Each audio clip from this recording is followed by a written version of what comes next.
Modern सास लाई घूंघट वाली बहू। दिवाकर ममता और शेखर का इकलौता बेटा था।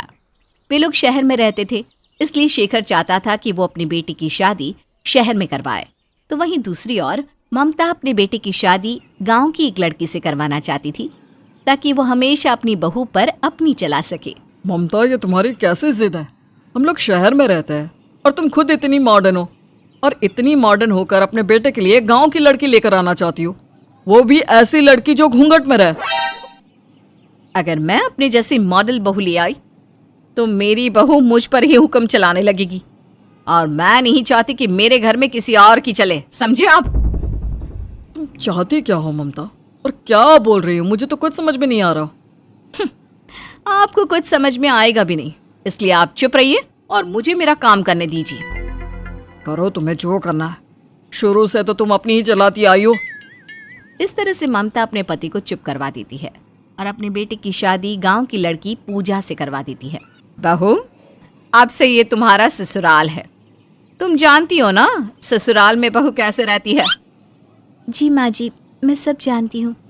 वेरी गुड, चलो फिर बाहर आ जाओ, पर घूंघट में आना। बाहर तुम्हारे ससुर जी हैं, पता है ना, ससुर और जेठ के सामने घूंघट में रहती हैं बहुएं। जी माँ जी। ममता के कहने पर पूजा घूंघट में बाहर जाती है। अपनी बहू का घूंघट देखकर शेखर ममता से कहता है, ममता, ये सब क्या है? बहू ने घूंघट क्यों किया हुआ है? बहू, इस घूंघट को हटा दो। ये आप कैसी बात कर रहे हैं? ये हमारी बहू के संस्कार है, और भूलिए मत, बहू हमेशा ससुर और जेठ के सामने घूंघट में ही रहती है। बहू, तुम अपना घूंघट हटा दो, कोई जरूरत नहीं है घूंघट में रहने की। मैं तुम्हारे पिताजी समान हूँ। पर पिताजी, मैं घूंघट नहीं हटा सकती। माँ जी बिल्कुल सही कह रही हैं। ये मेरे संस्कार नहीं है कि मैं अपने ससुर जी के सामने बिना घूंघट के घूमूं। ममता, तुमने बहू को बहुत अच्छी पट्टी पढ़ाई है, पर मेरी भी एक बात याद रखना, बहू ज्यादा दिन तक घूंघट में नहीं रहेगी, और एक दिन ऐसा आएगा जब तुम अपनी मनमानी नहीं कर पाओगी। मेरी खुशी तो आपसे देखी ही नहीं जाती। बहू, जाओ किचन में जाकर हमारे लिए चाय बना दो। शाम हो चुकी है और चाय बनाने के बाद डिनर की तैयारी कर लेना। पूजा अपनी सास की कही हर बात को पत्थर की लकीर समझकर उन्हें करने लगती है। तो वहीं दूसरी ओर शेखर चाहकर भी कुछ नहीं कर पाता। ममता, तुम जो बहू के साथ कर रही हो वो बिल्कुल भी सही नहीं है। तुमने सोचा है, अगर कभी सोसाइटी वाले हमारी बहू को घूंघट में देखेंगे तो तुम्हारे बारे में क्या सोचेंगे? क्या सोचेंगे? यही सोचेंगे ना कि देखो ममता कितनी संस्कारी बहू लाई है, जो हर समय घूंघट में रहती है। इस तरह से ममता शेखर को चुप करा देती है। अब ऐसे ही कुछ समय बीत जाता है और ममता अपनी मनमानी करती रहती है। बहू, तुम तो उस दिन बड़ा कह रही थी कि तुम्हें सब पता है, सब आता है। क्या तुम्हारे मायके वालों ने तुम्हें इतना भी नहीं सिखाया कि रात में सोने से पहले सास के पैर दबाने चाहिए?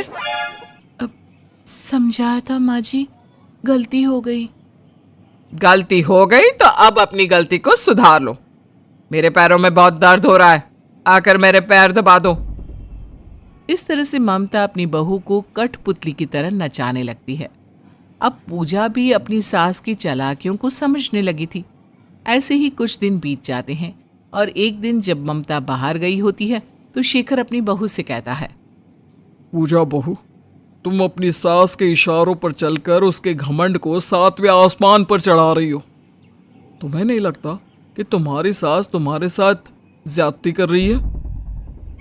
पर पिताजी, मैं माँ जी के खिलाफ भी तो नहीं जा सकती ना।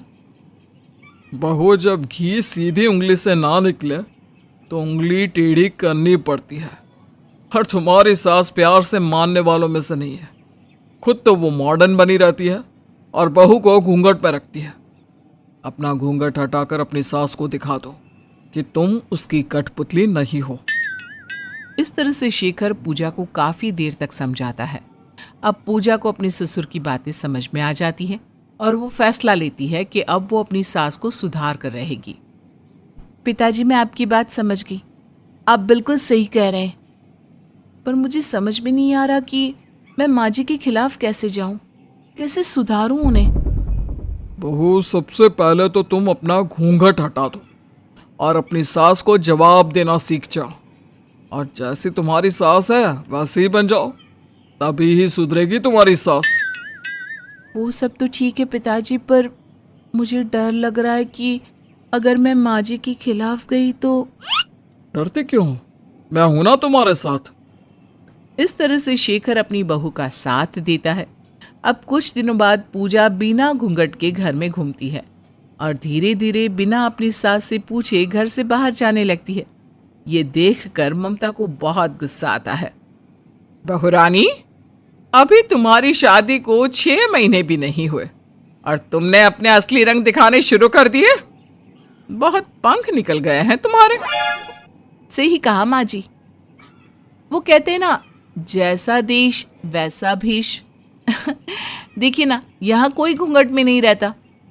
अब मैं दूसरों को क्या कहूँ जब मेरी खुद की सास इतनी मॉडर्न है।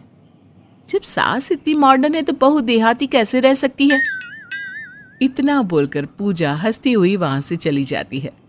ममता अपनी बहू को इस रूप में देखकर बड़ी हैरान होती है। अब समय यूं ही बीतता है और ऐसे ही एक दिन। बहू, घूंघट ना करने से, बाहर घूमने से कोई मॉडर्न नहीं बन जाता।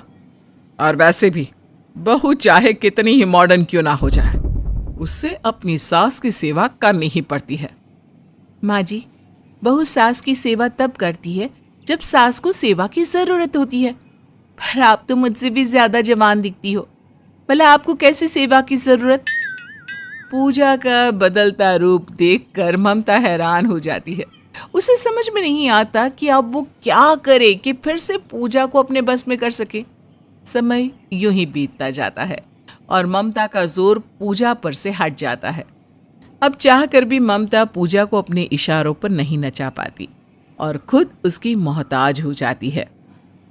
बहू, मैं बाहर पार्टी करने जा रही हूँ, रात को आऊंगी, मेरा खाना मत बनाना।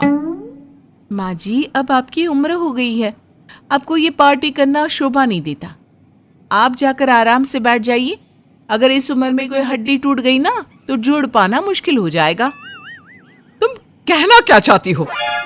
मैं तो बस यही कहना चाहती हूँ कि शाम हो गई है, अब आपको बाहर जाने की जरूरत नहीं है। याद है ना, अभी कुछ दिन पहले ही तो बिस्तर से उठी हैं। अगर इस बार फिर तबीयत खराब हो गई तो कौन करेगा आपकी देखभाल। अपनी बहू की बात सुनकर ममता गुस्से में कमरे में चली जाती है और रोती हुई शेखर से कहती है, सही कहा था शेखर जी आपने, इस लड़की से तो अच्छी मैं शहर की बहू लाती। घूंघट वाली बहू आज मुझे ही भारी पड़ गई। कहते हैं ना ममता, जैसी करनी वैसी भरनी। तुमने भी बहू को बहुत नचाया, अब तुम्हारी बारी है। मेरे साथ ऐसा होगा मैंने कभी नहीं सोचा था, क्योंकि अब पूजा अपनी सास को अपने इशारों पर नचाती है, जिस वजह से ममता को अपने किए का अफसोस होता है और उसे वो सब याद आता है जो कभी उसने पूजा के साथ किया था। और इस तरह से पूजा अपने ससुर के साथ मिलकर अपनी सास को सीधा कर देती है।